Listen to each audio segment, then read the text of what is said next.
Hi everyone, Sarah Hines here from Grief Advocacy, and today we're going to highlight some of the most impactful changes HR departments can develop in 2023 to ensure that they are accomplishing their goals. Mercer recently released a global trends report. In this report, they surveyed HR leaders to understand what their priorities were for 2023. And not surprisingly, 5 priorities came to the surface. And while they may not come as a surprise to you, today we're going to walk through how we see grief inclusivity propelling those goals forward. So first, we're going to define what grief inclusivity is. Grief inclusivity focuses on how organizations and their leaders can be supportive of their employees' emotional wellness through grief and loss. With antiquated policies and unknown processes, formalizing this type of care can drastically increase the overall wellness of some of your more marginalized employees. And there are numerous studies that indicate that grieving employees often feel isolated or shamed for their emotional and mental struggles. So know that I don't use that word marginalized lightly.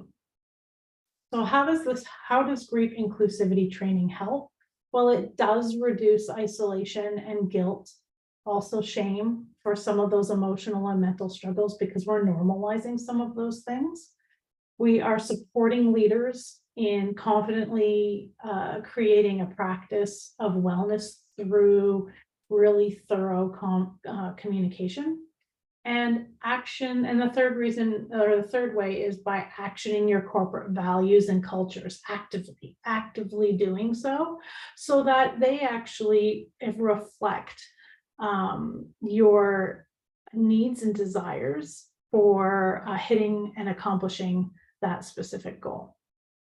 So let's get into the 5 priorities. The first one is upholding diversity, equity, and inclusion, because we've worked really hard on those things over the past few years. The 3 ways that grief inclusivity really help with that is by building an inclusive language.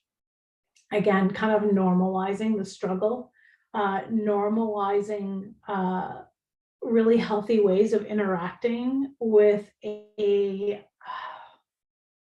such a vast swirl of emotion. So how do we find foundation and ground inside of that?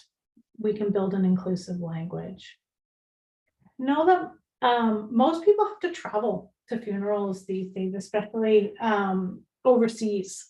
So by changing some of the processes and policies that you have in place, you can be a little bit more inclusive of those that actually have to travel home to other countries in order to honor the people that they lost.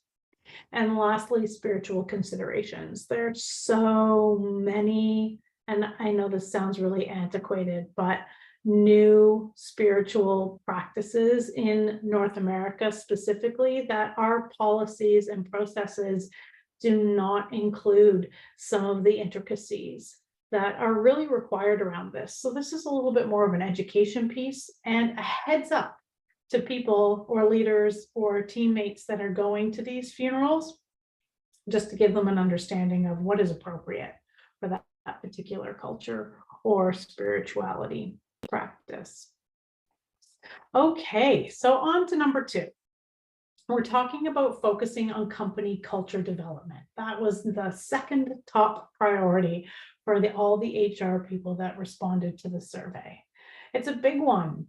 And frankly, I'm going to be honest with you, there's some of these priorities feel really heavy on the shoulders of HR, and that's a bit of a different video, but one day we're going to talk about that too.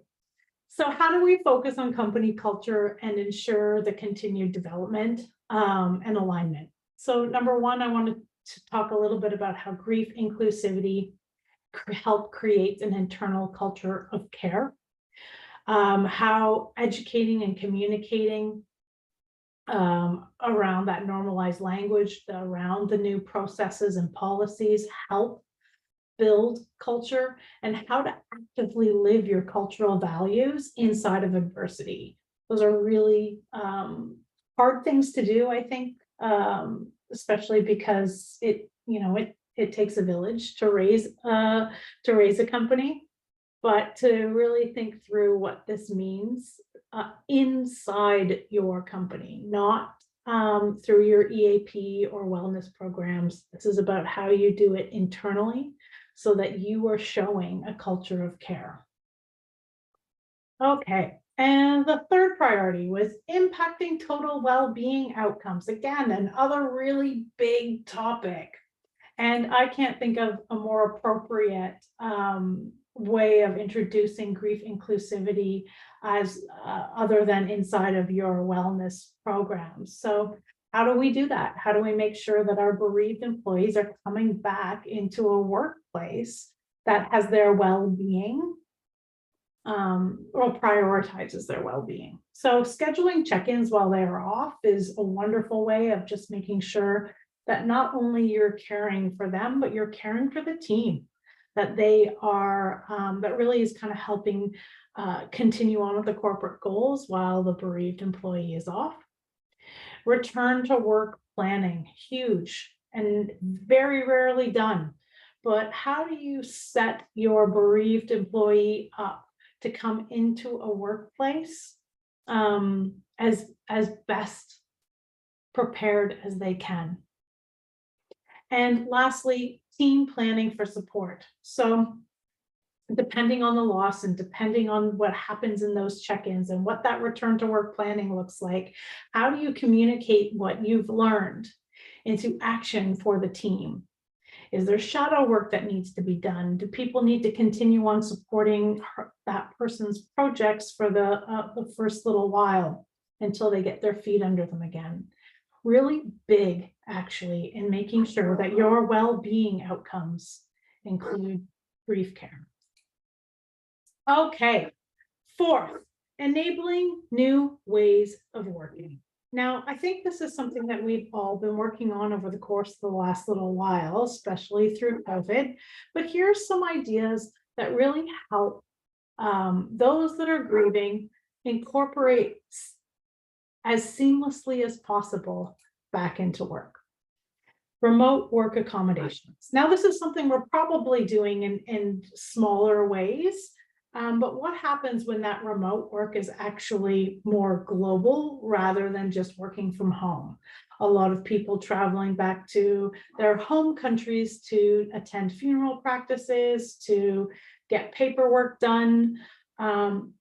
There's so many antiquated systems inside of bereavement leave, inside of power of attorney reports, inside of inheritance, inside of estate planning, that this a global remote work accommodation is probably the one thing that I would do if I had a whole bunch of things to change. This would be the number one. Number two, how do we enable new ways of working? Well, role shifts is an interesting way of doing that.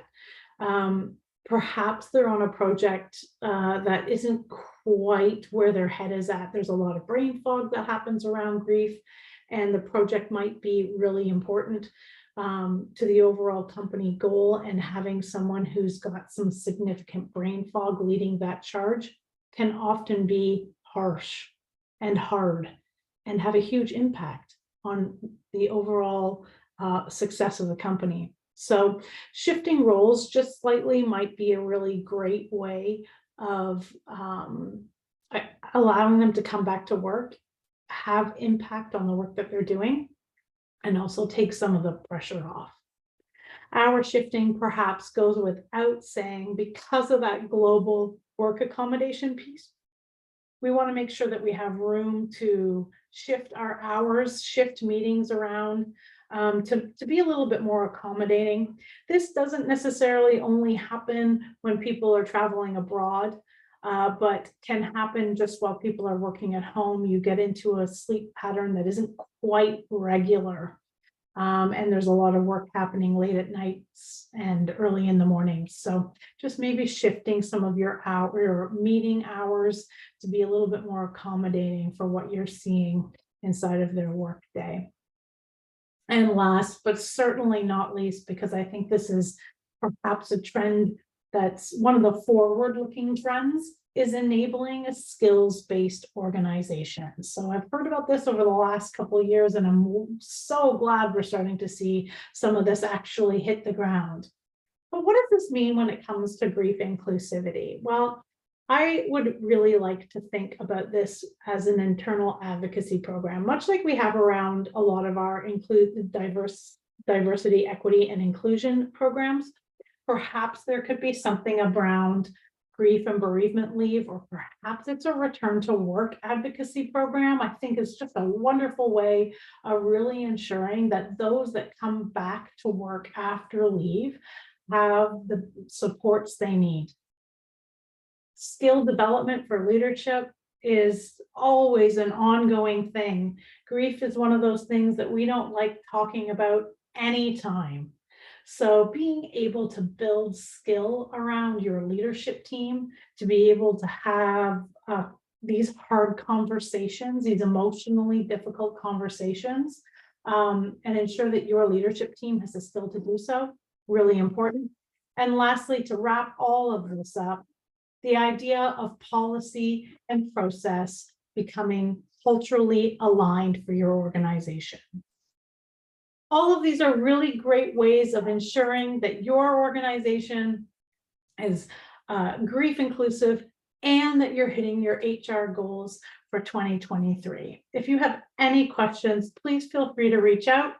I can be found here, or reach out go out to our website, look on the resource tab. We've got so many free resources, including this HR report that goes into much more depth than I've done in this small little presentation with a whole bunch of great examples. So thank you so much. And I look forward to hearing from you, hearing your stories, and sharing with you once again. Take care.